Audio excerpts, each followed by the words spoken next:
il nous est parlé de deux hommes. Un homme riche, habillé de pourpre et de fin lin, et d'un homme pauvre.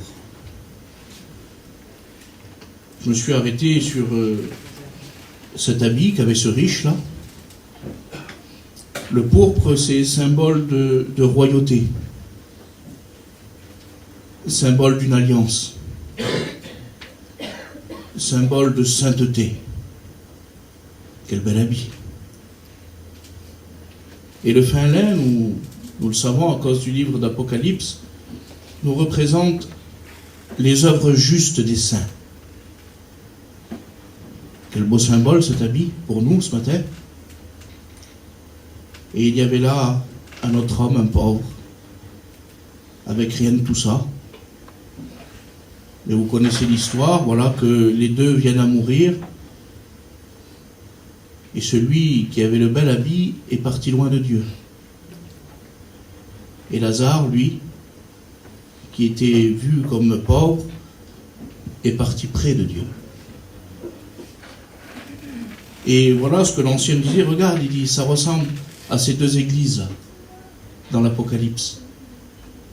Dans l'église de Laodicée, eh bien, la Bible dit, tu te dis riche,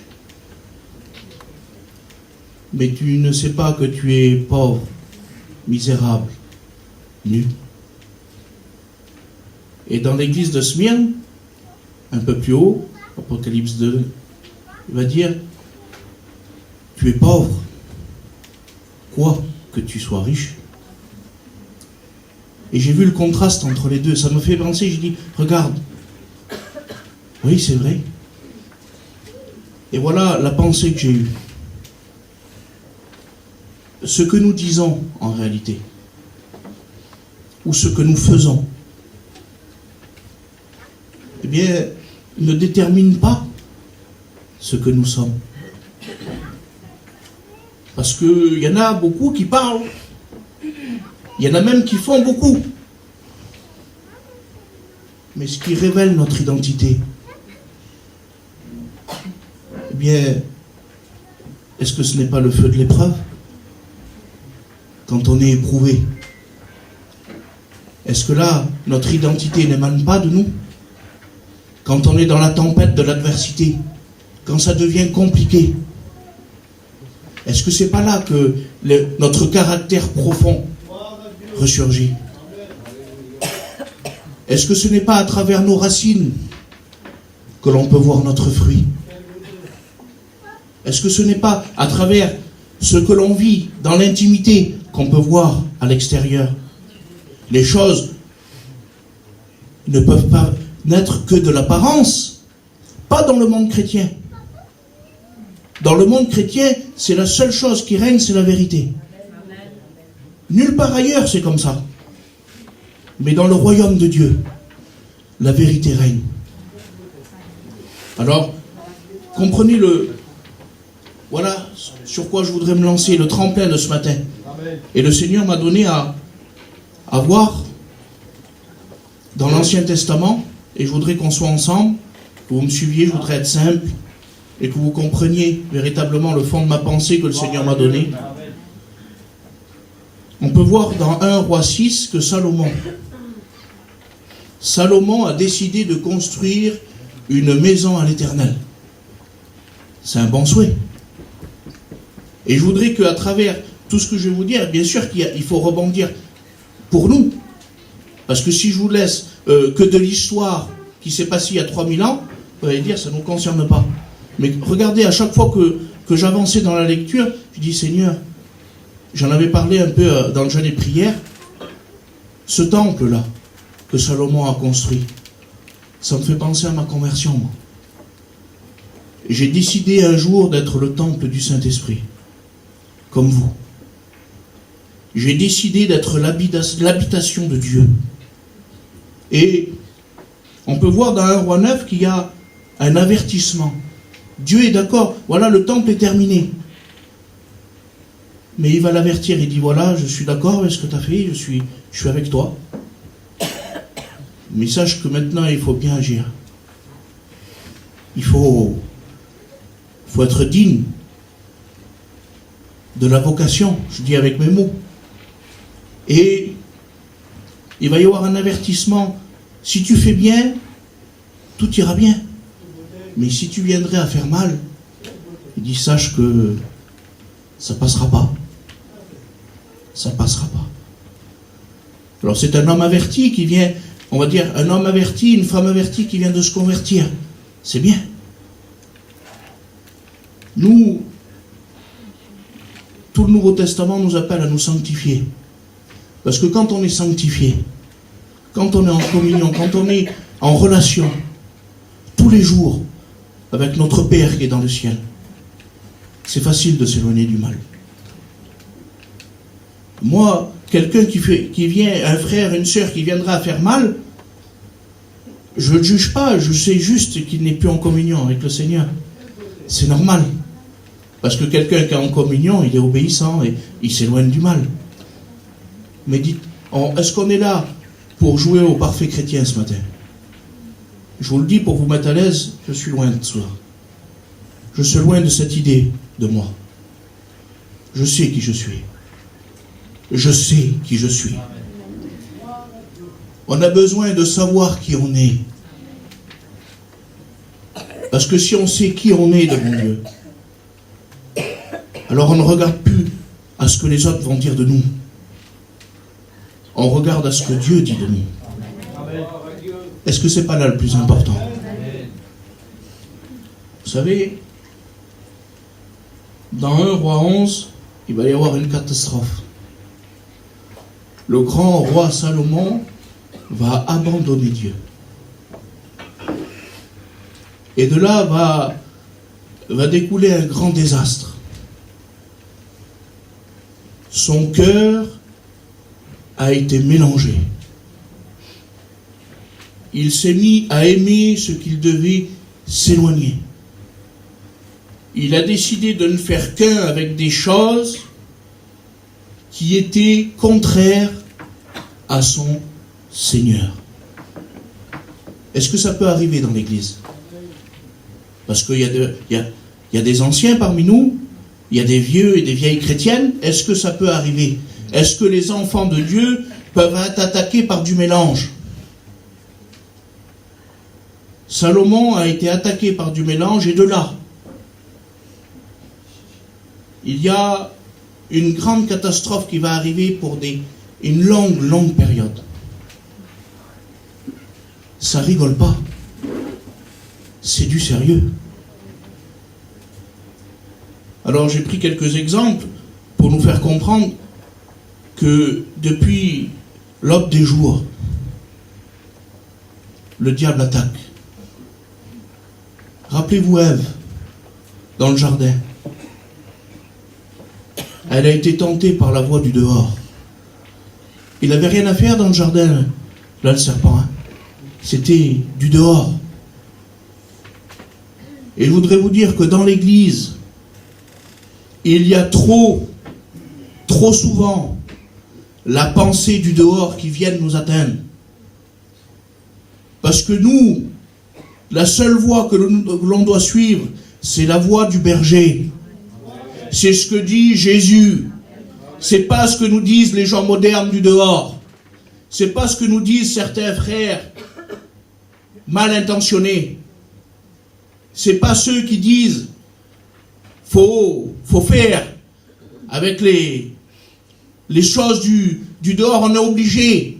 On n'est pas des extraterrestres. Mais Jésus, lui, il dit pas ça. Jésus, il veut nous préserver du dehors. Et nous, on a toujours l'oreille tendue. Et bientôt, c'est les inconvertis qui vont nous dire comment qu'il faut vivre avec le Seigneur. Sois pas déréglé. Tu vas pas être déréglé. T'es pas ancienne, toi. T'es pas arriéré. Regardez-moi là. Ils en font pas pour une petite chose.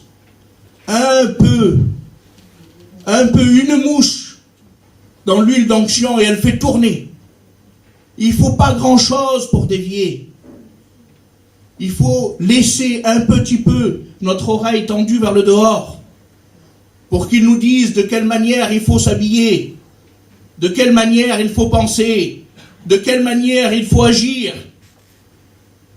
pour qu'on leur ressemble un peu plus. Je veux pas leur ressembler. Je veux pas qu'ils guident mes pensées. Je veux être guidé par le Saint-Esprit. Je veux être vrai devant Dieu. Je suis ce que je suis, mais je suis le bon berger. Oui. Caïn a été très irrité. Pourquoi? Parce qu'il a apporté quelque chose qui ne correspondait pas avec son cœur. Et Dieu l'a vu. Dieu sait tout. Et quand Dieu n'a pas agréé le sacrifice qu'il a voulu apporter, il était très en colère. Parce que lui, il voulait faire comme son frère d'à côté. Mais lui, il n'avait pas le même cœur. Et l'évangile que nous avons reçu, c'est une histoire de cœur. Ce n'est pas une question d'apparence. Ce n'est pas vouloir apporter comme tout le monde alors que tu n'as rien à apporter. Tu apportes des fois ce qui ne coûte rien. Ça ne te coûte pas ta vie. Elle te coûte rien. Tu fais ce que tu veux, quand tu veux. Et tu viens et t'apportes comme tout le monde. Ça n'a pas la même valeur devant l'Éternel. Parce que lui, il connaît nos cœurs. Je l'ai fait, moi. J'ai voulu apporter alors que je vivais pas. Je vivais plus. Moi aussi, je voulais prier, mais j'avais la bouche fermée. Parce que je savais au fond de mon cœur que ce que j'allais dire, ça n'arrivait pas avec ce que je vivais. Alors je n'ai plus rien dit, mais j'ai pleuré. J'ai pleuré, pour plus jamais que ce sentiment vienne dans mon cœur. Parce que je n'avais rien à dire à mon Sauveur. Parce que je ne correspondais pas. J'avais l'apparence, mais je n'avais pas le fond. Je sais à qui je parle à moi ce matin. Et je sais que l'Église n'est pas exempte de ces sentiments. Oui. Abraham, lui, il a fait des concessions. Ça arrive des chrétiens qui font des concessions. Ils font des concessions, ça arrive. Ils prennent un peu de mensonge avec beaucoup de vérité, mais ça passe. Avoir une concession, faire un peu de partage. On est bien obligé. J'ai même écouté une chrétienne un jour dire « J'ai menti, mais j'étais obligé. » Tu comprends? C'était plus sage. À son sens, à elle, c'était beaucoup plus sage de mentir à ce moment-là que de dire la vérité, tu comprends? Ça aurait été beaucoup trop loin, sinon. L'Église, elle a de la force que quand elle est vraie. Et j'ai pas peur de la vérité. J'ai pas peur de dire la vérité en tout temps. Parce que je sais que la vérité, c'est Jésus. J'ai pas peur de Jésus. Je sais que Jésus, il m'aime. Et il faut être convaincu que Jésus vous aime. Jésus vous aime. Jésus vous aime. Il est la vérité. Et c'est lui qui nous donne de la sagesse. C'est lui qui nous fait avancer. À quand il a caché? Est-ce qu'il y aurait des chrétiens qui pourraient cacher? Moi j'en connais plein. Je connais des gens qui cachent ce qu'ils font. Et moi, vous savez ce que je fais? Je dis rien sur eux. Je dévoile pas, moi. Moi, je prie. Et dans mon cœur, je dis, Seigneur, j'espère qu'il va le dire au Seigneur, qu'il va avouer, qu'il va abandonner ça. Parce qu'il oublie. On le sait, hein, mais on oublie. On oublie que Dieu voit tout. Ça arrive à la force de cacher. Et oui, les autres ne voient rien. Mais Dieu continue de voir. À quand il a été dévoilé? Je préfère être dévoilé par un frère que par Dieu. Ça fait moins mal. Il y a un frère dernièrement que je connais, il a été dévoilé par Dieu. Ça faisait un moment qu'il cachait. Dans la même semaine, il a brisé son camion et sa voiture. Et il n'a plus de permis. Plus rien. Et tout a été dévoilé, mis à nu et à découvert. Et aujourd'hui, il est triste. Mais Jésus continue de l'aimer. Et il veut le relever. C'est Jésus, ça. Mais ça fait mal quand ça arrive. Et vous savez, Abraham, il a fait des concessions. Je vous explique pourquoi, je ne vous l'ai pas dit. On connaît cette histoire. Il a dit que sa femme, c'était sa sœur. Et c'était pas tout à fait un mensonge. Hein. On connaît, les anciennes, on l'a expliqué plein de fois, ça. Les demi-vérités. Oui, c'était des demi-frères. Ils avaient le même père, mais pas la même mère. Oui, l'Ancien Testament, c'est compliqué. Mais voilà. Et alors, quand il s'est venu devant, il dit, t'es tellement belle, toi. Et il dit, t'es tellement belle que le roi, quand on va passer dans le pays, là, il va vouloir te prendre comme femme. Et il dit, s'il sait que c'est moi le mari, il dit, il va me tuer. Il a eu peur. Alors il dit, tu diras que t'es ma sœur. Ah oui, c'est pas si faux que ça en réalité. Mais il y a un grand danger à vouloir mélanger la vérité. Est-ce que vous êtes d'accord avec moi? Et j'ai lu quelque chose, c'est terrible, parce que son fils Isaac, des années plus tard, il était même pas né quand c'est arrivé ça. Il a fait pareil. Exactement pareil. Il a dit à sa femme, tu diras que t'es ma sœur. Et puis, Et j'ai dit, mais Seigneur, c'est pas à cause du père hein, qu'il a fait ça, il ne savait même pas lui. Mais imagine-toi que tes enfants peuvent reproduire ce que tu reproduis toi, sans le savoir ce que tu as fait. Imagine-toi s'il voit. Est-ce que tu vois un peu le dégât? Isaac a réussi à faire pareil que son père des années plus tard, sans savoir ce que son père avait fait. C'était une petite période de pas grand-chose de la vie d'Abraham. Mais lui, il a fait pareil. Imagine-toi quand tu vis dans le même foyer, dans le même terrain, et qu'il te voit faire. Encore bien plus. Il nous faut rester vrai. Amen. On continue? Amen. Je me suis penché dans le livre d'Esdras. Et là, il y a quelque chose de merveilleux. Il s'est passé des siècles. C'était en ruine, le temple. Mais voilà. Dieu a la puissance de se soumettre toutes choses. Et eux, ils étaient à Babylone, là-bas. Et Dieu a permis, a favorisé le roi dans leur cœur pour qu'il rentre chez eux. Il y a 5000 kilomètres. Et tout ce peuple une partie du peuple va rentrer à Jérusalem pour reconstruire ce qui avait été détruit. Le Seigneur nous aime. Et quoi que nous sommes, il vient et lui, il veut qu'on reconstruise. C'est pour ça qu'il est important de réaliser où on en est. Parce que Dieu ne nous laisse pas qu'il est bon, mon Sauveur. Il ne nous laisse pas comme on est. Et voilà la première chose qu'ils vont faire, ils vont reconstruire l'autel des sacrifices. Et ça, c'est un gros symbole pour nous. Parce que eux, ils ont fait toute une batterie de sacrifices, là. Mais nous, on n'en est plus là. Nous, et je voudrais vous lire dans 2 Corinthiens 2,14, il nous dit, vous connaissez ce texte, et je vais vous l'expliquer comme ça. Notre obéissance, ça c'est Samuel qui le dit. Il dit, notre obéissance vaut mieux que tous les sacrifices. Déjà, on sait. Et dans 2 Corinthiens, il nous dit ça. Il nous dit que notre connaissance, notre intimité, selon ce que l'on sait de Jésus. On ne connaît pas tout de l'évangile, on ne connaît pas toute la Bible, nous. Mais on connaît Jésus. On connaît son caractère avec le temps. On sait ce qui lui plaît. Nous, notre connaissance et notre sincérité, sans parade, sans rien, on est sincère avec le Seigneur. Et on le connaît. On connaît intimement son caractère. On connaît ses sentiments. Et il dit, notre sincérité font de nous le parfum de Christ pour Dieu.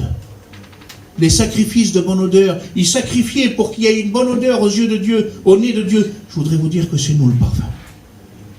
Parce qu'on le connaît. Parce qu'on est intime avec lui. Parce que on est sincère. Alors quand on remplit les conditions, on devient un parfum agréable. Et c'est nous qui sommes un sacrifice vivant pour le Seigneur. Voilà ce que le Seigneur, avant de reconstruire toute chose, qu'on mette les choses à sa place, qu'on sache, que l'Église sache que avant toute chose, il faut récupérer cette intimité-là. Il faut récupérer cette relation intime qu'on avait au départ. Et qui nous fait défaut avec le temps. C'est vrai ou pas? Avec le temps, on se refroidit. Alors qu'on devrait grandir de progrès en progrès. Vous le savez, vous pourriez tous passer par là, on l'a tous passé au moins une fois. On perd en communion. On perd en relation avec le Seigneur. On devient bien à faire les choses par routine. Est-ce que c'est vrai? Un amen, ça m'aurait fait plaisir. Amen.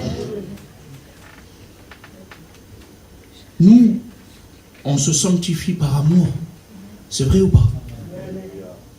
Nous, si on se sanctifie, on le fait pas parce qu'on doit le faire.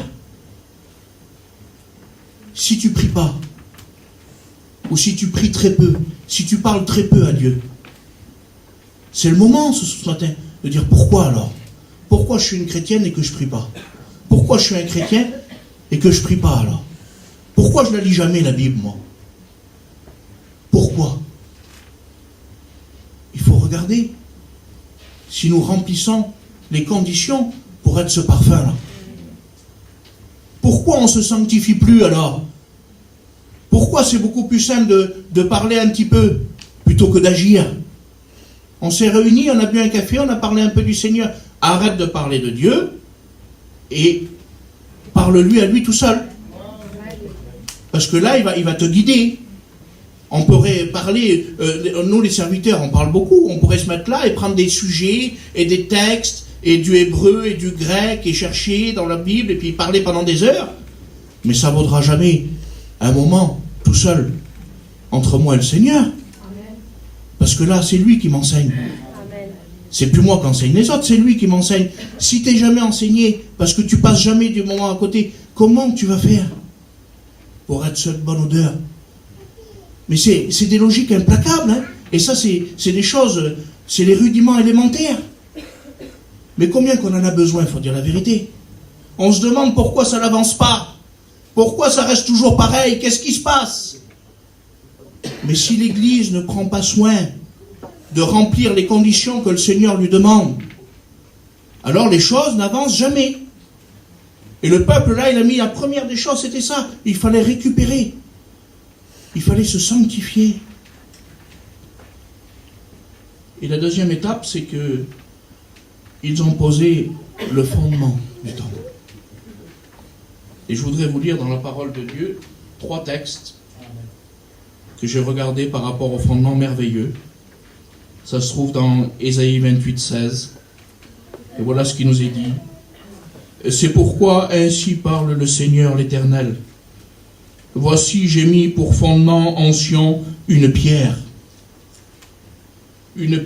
éprouvée, une pierre angulaire de prix, solidement posée.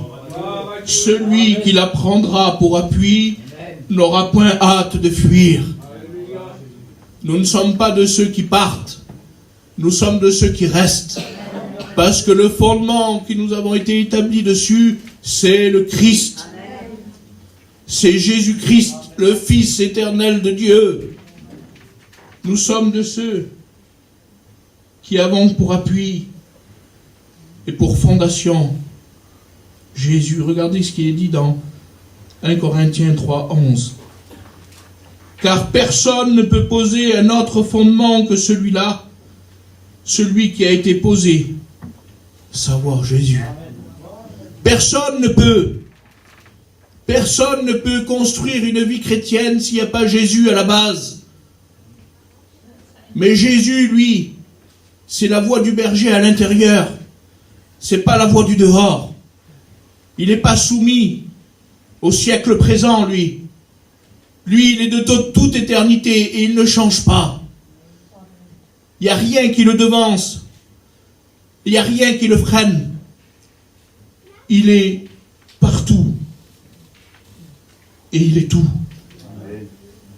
Dans 1 Timothée 6, au verset 18, il nous est dit ça. Recommande-leur de faire du bien, d'être riche en bonnes œuvres, d'avoir de la libéralité, de la générosité.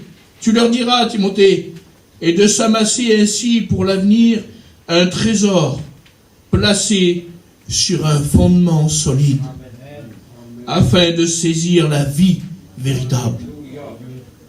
Bien plus que des richesses en Dieu, si nous avons comme fondement le vrai fondement, alors on aura la vie. Le fondement, c'est la parole faite chair. Elle est là, la parole.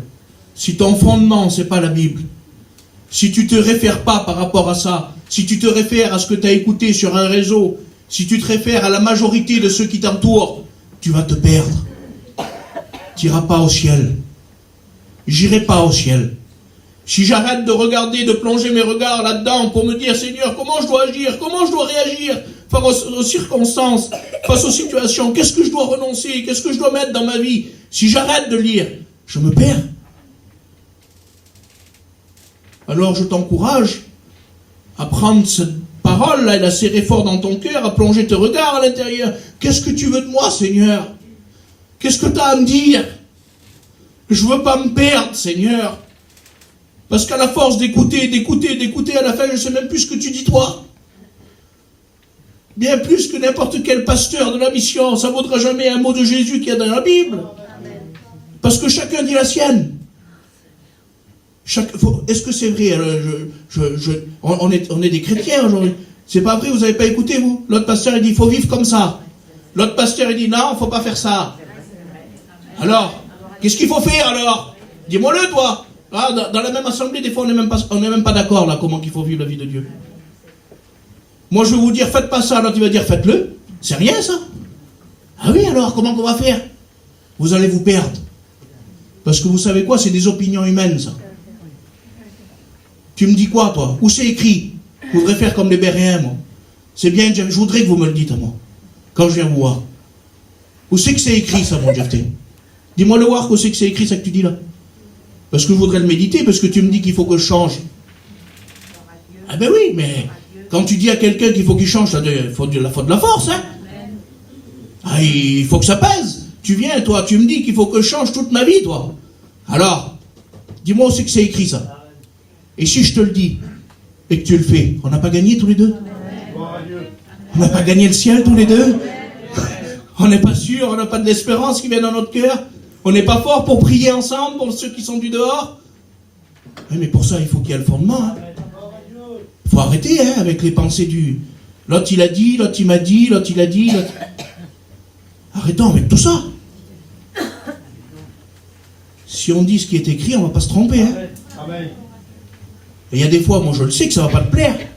Je prends du temps, 2h30 je vais prêcher. Regardez bien. Mais si, écoutez-moi, on se laisse diriger. Si on vient et qu'on écoute, chacun la sienne, vous voyez pas qu'il y a des grandes divisions d'opinion? C'est pour ça qu'on n'arrive plus à être ensemble. C'est pour ça qu'on ne se côtoie plus. Entre celui qui tape dessus tous les 2 minutes, fais pas ceci, fais pas cela, va pas comme ça. Et celui qui te dit, oh, tu sais, Dieu est amour. Dieu connaît tout, il connaît ton cœur. Tu peux y aller. Ah ben oui, alors. Comment qu'on va faire? Entre le bâton et les caresses, comment qu'on va faire? Écoutez-moi. Lisez la Bible. Il n'y a rien de mieux, il n'y a rien de plus. Le plus bel enseignant, c'est le Saint-Esprit. Je vais vous le dire, moi. Il y en a qui excusent ce qu'ils font. Alors ils enseignent, ils ne vont pas enseigner le contraire. C'est vrai ou pas? J'en ai marre de plus dire, mais il ne faut pas le dire, ça. Pourquoi je ne le dirais pas? Ils agissent mal. Ils tombent en mort après les sous. Ils tombent en mort. Ils vivent que pour ça. Nuit et jour, c'est dans le boulot. Alors bien sûr, quand toi, tu te perds à travers ton travail, il ne va pas te dire le contraire, lui. Tu sais, celui qui mange, il faut qu'il travaille. Quelle beauté, Tu te sers de la parole de Dieu pour arriver à tes fins. Le Seigneur, il dit qu'il y a un équilibre parfait. Travaille, fais ce que tu as à faire, mais reste vrai. Sois vrai avec le monsieur, sois vrai avec toi-même. C'est simple, ça. Ah ben, t'as plus besoin de parler de rien. On fait des 50 parlements, des petites choses et qui nous énervent. Je vais parler des sous jusqu'à demain, là. Ça m'intéresse. Sois vrai, mon petit frère. Sois vrai, ma soeur. Arrête-toi. J'ai vu une femme, là. Elle tout caravait dans le marché. Je sais pas qu'est-ce qu'elle allait vendre. 5 € peut-être. Depuis que je suis à Aubonne, je sors de la dépression. Je l'ai regardé, j'ai dit, c'est mon beau-frère qui a dit. Combien de parlements pour gagner 5 €, hein? Tu vas pas, t'as dit. Tu comprends? Sois vrai, et puis c'est tout. Arrêtons de nous excuser avec notre façon de vivre. L'autre, il va jamais travailler. C'est normal hein, qu'il tape sur les autres qui vont travailler. Mais mon frère, arrête de te lever à midi, toi. Et puis fais ton petit travail, et après tu verras sur les riches. Ah ben oui, on tombe toujours dans les mêmes banalités. Sortons de ça. On sort à cause du fondement. Et on parle plus avec ces parlements-là, qui nous énervent. Toujours pareil, toujours pareil, toujours pareil. Mon petit frère, donne-moi un petit verset de la Bible qui va m'encourager. Vas-y, donne-moi un petit verset qui va me donner que je vais m'en sortir pour moi et mes petits. Vas-y. Donne-moi le courage de pouvoir parler à mon mari et de dire que Jésus l'aime. Vas-y. Donne-moi la patience pour ma femme, qu'elle a vraiment beaucoup de caractère avec moi, que j'arrive pas. Donne-moi un petit mot pour elle. On continue. Amen. Dieu a planifié toutes choses. Oui. Vous savez qu'est-ce qu'il y a de merveilleux? C'est qu'une fois que le temple était terminé, il y a une petite période là, entre le chapitre 6 d'Esdras et le chapitre 7, il y a 50 ans qui s'est passé. Ça fait beaucoup. Hein. Mais ce qui est merveilleux, c'est ce que j'ai trouvé, c'est que c'est écrit dans la parole, souvent selon les commentaires, hein, c'est comme ça. C'est que pendant cette période-là, c'est l'histoire d'Esther. Vous savez que quand le temple il est construit, quand l'autel des sacrifices il est là, l'église elle est belle. Elle était belle, Esther. Il n'y avait pas plus belle qu'elle. Quand on remplit les conditions, on devient beau devant le Seigneur. Ah, on peut nous critiquer, on peut dire ce qu'on veut sur nous. Mais nous, on sait qu'on est beau. Parce qu'on se regarde dans la parole, là, et on a les sentiments du Seigneur. On est vrai. Vous savez ce qu'elle a fait? Je résume très courtement tout son livre. Elle a manifesté de l'amour. Et j'avais peur de ça, moi. J'ai dit, Seigneur, je vais apporter ce message, là, et ils vont croire que je les aime plus. C'est ça qui m'a traumatisé le plus. J'ai dit, Seigneur, pourvu qu'ils comprennent que je les aime. Je les aime de tout mon cœur, Seigneur. Que ce soit vrai, pas des sentiments, mais la véritable amour du Seigneur qui est entre nous, là. Pourvu que ça reste. Et Esther, elle a aimé son peuple. Et un jour, son Mardoché, là, il est venu vers elle et il dit, tu sais, il va falloir que tu ailles loin. Il va peut-être falloir même que tu meurs. C'est dur de dire ça. Elle a dit, oui, mais je le ferai. S'il faut, je mourirai pour eux. Et ça m'a rappelé un verset dans la parole de Dieu. C'est Pierre qui le dit, il dit, vous avez connu l'amour en ce que Jésus a donné sa vie pour vous. De même, il dit, donnez votre vie pour vos frères. Je veux donner ma vie pour toi. Je veux la donner de tout mon cœur. Et j'attends que toi, tu donnes ta vie pour moi. Ah, on ne va pas mourir tous les deux. Mais on va faire des concessions ensemble. On va s'aimer. On va vivre l'un pour l'autre.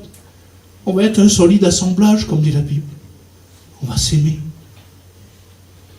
Et l'amour, elle couvre une multitude de fautes, de péchés. Dans l'amour, il y a une grande, grande, grande puissance. Vous savez, quand on s'aime, on peut tout se dire. Et se prendre dans les bras après. On peut tout se dire. Et on peut aller très loin. L'homme de Dieu disait, si tu m'aimes comme je t'aime, alors monte avec moi. Monte dans le même char que moi. Viens, on va s'associer ensemble. Esther, elle avait compris les sentiments de Dieu. Et on parle d'elle, de cette jeune fille-là, qui est devenue reine. Parce qu'elle avait ses sentiments pour son peuple. Et voilà l'arrivée d'Esdras. Esdras, il va arriver au chapitre 7. Esdras, c'est le pasteur. Et lui, il va apporter le trésor au temple. Parce que le temple, il était reconstruit. Mais il manquait. Il y a des fois, on est là. Notre vie chrétienne, on a des hauts, des bas. Des fois, on n'est qu'un amas de ruines. Et puis des fois, par le Seigneur, parce qu'on veut, on se reconstruit tout doucement. Et ça y est, on redevient ce que le Seigneur aime. Ça vous est pas arrivé, vous, de vous détruire Et puis, à un moment donné, de reconstruire tout doucement, dans le secret, de dire, Seigneur, je veux te ressembler, Seigneur. Je veux reconstruire ce que j'ai perdu. Ça arrive dans une vie chrétienne. Et là, tout est reconstruit, il nous manque les richesses. Des fois, on s'est fait voler nos richesses. On se les a fait prendre. Et Esdras, il est là et il dit, moi, je vais ramener les richesses dans le temple. Je vais leur apporter. Il faut se laisser enrichir de la parole de Dieu. Nous sommes des vases de terre, disait l'apôtre Paul, mais qui recueillent un grand trésor. On est fragile. C'est vrai qu'on se détruit pour pas grand-chose, des fois. On sait qui on est. Moi, je sais qui je suis. Je sais que je suis fragile. Si je fais pas tout ce qu'il faut, je m'effondre en 2 minutes. J'ai une chair forte. Dès que je suis pas en communion avec le Seigneur, là, je redeviens le Jephthé d'avant et ça me fait du mal. Et je suis content que Dieu a bien voulu que ce grand trésor habite en moi. Je suis content que ce grand trésor habite en toi. 1 Corinthiens 1,5, il dit que nous avons été comblés en lui de toutes les richesses qui concernent la parole et la connaissance. Dans Éphésiens, il dit que nous avons été bénis de toute bénédiction spirituelle dans les lieux célestes en Christ. Il y a des fois où, pour les autres, on dit, ah, c'est inutile, là. Ah, de la vie qu'ils pourraient avoir. Regarde, on paraît pauvre pour certains. On paraît pauvre. Mais je voudrais juste vous dire ça, j'ai des exemples tout simples, mais Pierre, quand il a vu le boiteux devant le temple, qu'est-ce qu'il a dit, vous vous rappelez? Je n'ai ni or ni argent. Il n'avait rien de terrestre. Il n'avait rien et sa force, elle n'était pas sur la terre à lui. Il dit, mais ce que j'ai, je te le donne. Son trésor venait du ciel. Un céleste trésor du ciel. Et le miracle s'est fait. Laissons-nous enrichir de la parole de Dieu. Prenons ce que le Seigneur veut nous donner. Nous allons enrichir ceux qui nous entourent. Nous allons enrichir ceux qu'on aime. Ceux qui se réclament, ceux qui n'ont pas la force à marcher, ceux qui n'ont plus la force à marcher, les rétrogrades autour, on va les ramener. Mais avec quoi? Des moyens humains, des tactiques humaines, on va faire des plans. Non.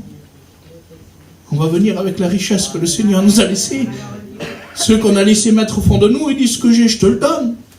La puissance de Dieu, la puissance de l'amour, la puissance de l'intérêt pour une personne. Oui. Mais il va y avoir quelque chose de terrible. Quelque chose de compliqué. Il va venir, une fois qu'il a fait tout ça, il y a quelqu'un qui va venir lui rapporter quelque chose. C'est une désolation. Il dit, tu vois, il dit, tu fais tout ça là. Le temple il est reconstruit. L'autel il est mis. Les richesses. Les ustensiles ils sont là, les richesses de Dieu, oui. Mais il dit, et eux là-bas, quoi? Le peuple, ben, ils ne se séparent pas. Quoi? Il y a le monde tout autour là. On est au milieu du monde, nous, hein. Faut pas, on le sait, hein. Il dit, vous n'êtes pas venus pour être dotés du monde, mais pour vivre avec eux, hein. On est là. Et il dit, mais eux, ils ne se séparent pas d'avec eux. Ils continuent de se coller à eux. Ils continuent de ne faire qu'un avec eux. Alors là, il y a quelque chose de terrible. La Bible, elle va dire ça, sous Jérémie, elle va dire, si tu sépares ce qui est précieux de ce qui est vil, tu seras comme ma bouche. C'est pas rien d'avoir les mots de Dieu dans sa bouche pour dire à quelqu'un que Jésus l'aime. Quand ça pèse, quand c'est la force, c'est quelque chose de merveilleux, c'est ce qu'on veut tous. Mais il dit, si tu sais pas ce qui est vil de ce qui est précieux, si tu fais pas la différence entre ce qui t'apporte rien et ce qui t'apporte la vie, alors il dit, ça va pas marcher. Si tu veux t'accoupler, si tu veux faire qu'un, si tu veux te marier avec quelqu'un des ténèbres, ne crois pas que ça va marcher. Hein. Moi je dis que celui qui rappelle, je vais aller loin dans ce que je dis, celui qui vient et qui rappelle en disant tu sais pas, tu peux le gagner, il vient de l'ennemi. C'est les paroles de l'ennemi ça. Parce que jamais vous le trouverez dans la Bible. Jamais. Je connais, moi, quelqu'un, j'en profite, hein, parce qu'il y a des jeunes parmi nous, je connais quelqu'un qui m'a dit, qu'elle s'avait pris un inconverti, mais qu'elle l'a gagné. Je vais faire pareil. T'arrives pas à te gagner toi, t'arrives pas.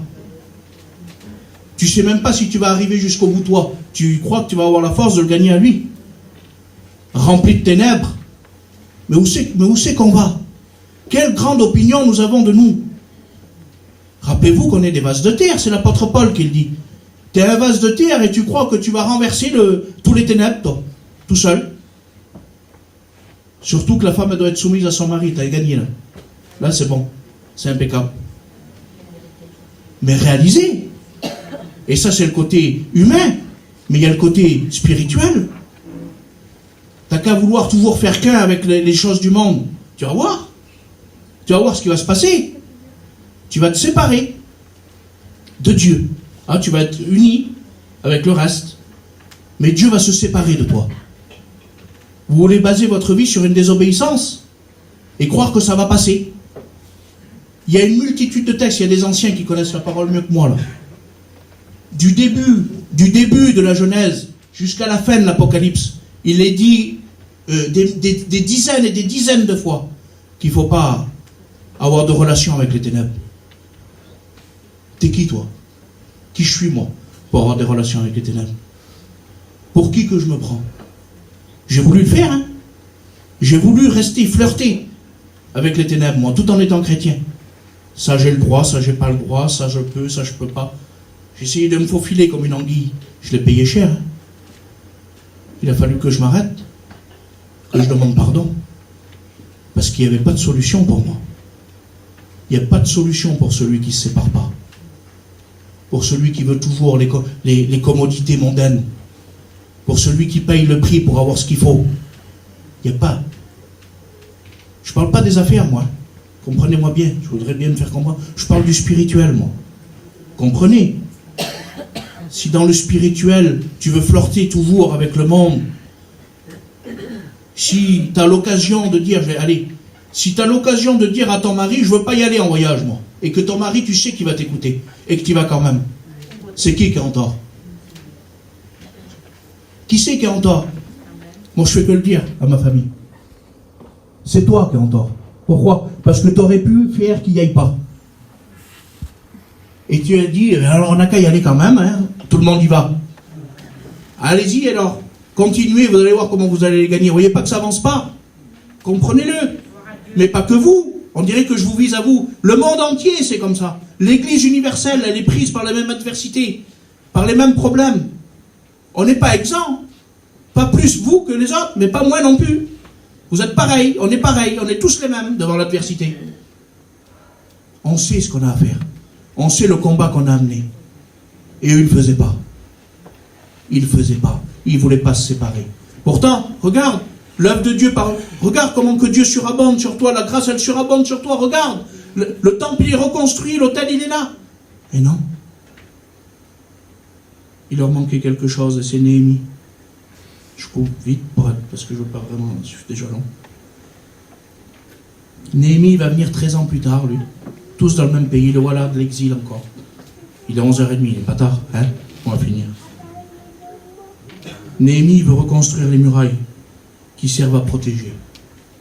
Les murailles autour du temple, elles servaient à protéger. Tu sais pourquoi? Des fois l'église n'avait pas protégé. Que tout nous prend de plein fouet. Parce qu'on n'est pas en communion. Il faut ériger un mur. Je cherche un homme, la Bible dit. Jésus dit, Dieu dit, il dit, je cherche un homme pour construire un mur. Un mur qui pourrait protéger l'église, te protéger toi. Ils ont monté ce mur en 52 jours. Il aurait fallu des années normalement. Quand Dieu est avec nous, qu'est-ce qui va nous arrêter? Ils ont été beaucoup attaqués, vous savez. Il n'y a rien qui se fait sans épreuve. Ils ont été attaqués quand ils voulaient construire le temple, quand ils voulaient avoir une vie chrétienne solide, basée sur de bons fondements. Ils ont été attaqués lorsqu'ils ont voulu avoir une communion digne de ce nom. Comprenez le spirituel que je veux vous dire. Et la victoire qui triomphe du monde, c'est notre foi.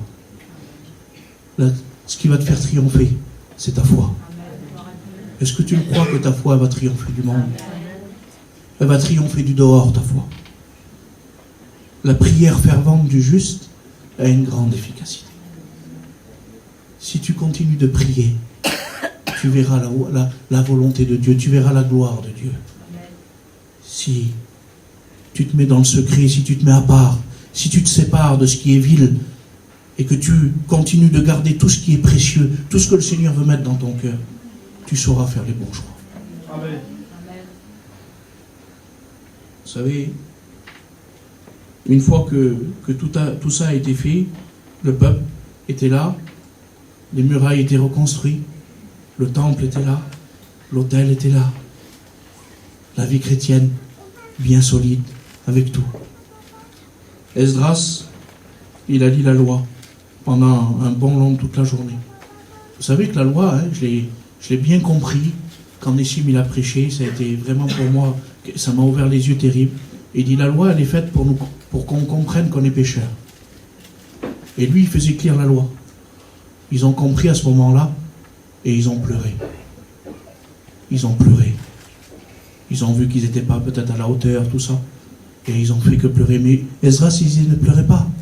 Ne soyez pas affligés comme ça. Il dit la joie de l'Éternel c'est votre force. Et nous on veut que l'Éternel soit heureux. On veut que sa joie, ça soit notre force. Et vous savez, à un moment donné, le peuple, il a compris tout ce que Esdras disait. Je crois que vous avez compris tout ce que j'ai dit. Et pour certains, ils sont mis là, ils ont pris des résolutions. Il a dit, on va se séparer, Esdras. On va se séparer pour de bon. Parce qu'on veut que ça marche. Parce que maintenant on a compris. Et ils sont mis à tous à jeûner et à se repentir devant le Seigneur. Un grand jeûne. Et ils sont tous repentis. Tous ceux qui voulaient se séparer pour de bon. Tous ceux qui avaient compris qu'il manquait de richesse et qui voulaient s'enrichir. Tous ceux qui se sont vus. Est-ce que tu t'es vu ce matin? Amen. Est-ce que tu t'es vu ce matin? Et la parole de Dieu, elle est parfaite. Elle dit, si tu t'es vu, ne pleure pas. Ne sois pas affligé dans ton cœur. Ne sois pas triste. Parce que c'est le moment de louer Dieu. Comment qu'on va louer Dieu avec tout ce qu'on a compris? Ça se peut des fois. Il dit, et ils ont loué Dieu pour tout ce qu'il avait fait. Et tout ce qu'il faisait parmi eux encore aujourd'hui. Il le faisait. Quel bonheur de savoir que Dieu est à l'œuvre parmi nous. Que Dieu nous aime. Que Dieu veut qu'on s'en sorte. Et ça, c'est l'Église tout entière. C'est l'Église universelle, ça. Ça touche tout le monde. Moi, je le prêche ce soir. Je vous le dis, je le prêche là et je le prêcherai partout ailleurs. Là où je peux. Parce que je trouve que c'est merveilleux de voir comment que Dieu agit dans l'Église. On est ce qu'on est. Mais Dieu, lui, il n'abandonne pas l'œuvre de ses mains. Il reconstruit là où il aurait dit ça sert à rien, j'ai été trop loin, je suis fatigué. Non, le Seigneur reconstruit. Et ils ont réussi à louer Dieu pour tout ce que le Seigneur voulait faire pour eux. C'est l'amour de Dieu qui les a gagnés. Est-ce qu'on va louer Dieu ce matin? Amen. Gloire à Dieu. Amen. Vous savez, je sais que pour certains, j'ai été dur. Pourtant, je vous le dis devant mon Dieu, que je vous aime de tout mon cœur. Et il y en a certains qui vont dire, il a été dur, il parle. Voilà, je sais qu'il y a des jeunes filles parmi nous, je connais. Je sais ce que je dis, hein. Je les connais, qui c'est qui fréquente avec qui, quoi. On est là, on est ensemble, les petites, je ne veux pas les tuer, là. Mais je vous le dis parce que je ne voudrais pas que vous repartiez, vous, et dire, qu'il a dit sur nous. Il sait qu'on a des fiancés, ils ne sont pas chrétiens, et puis, comprenez ça. Je le dis devant mon Dieu que je veux faire du mal à personne. Et j'aurais pu me faufiler et de dire, voilà, j'ai dit la vérité, et puis c'est fini. Et oui, mais quand on parle, il faut savoir s'expliquer. Il faut manifester de l'amour. Je vous le dis devant mon cœur, que je vous aime de tout mon cœur. Mais je ne peux pas dire autre chose que ce qui est écrit dans la Bible. J'ai de la force que pour de la vérité. Et la vérité, c'est que il faut pas s'unir avec des personnes du dehors. C'est trop grave. Spirituellement et pour tout le reste pareil. Alors voilà. Je vais prier avec vous. Gloire à Dieu. Amen. Alléluia. Seigneur, merci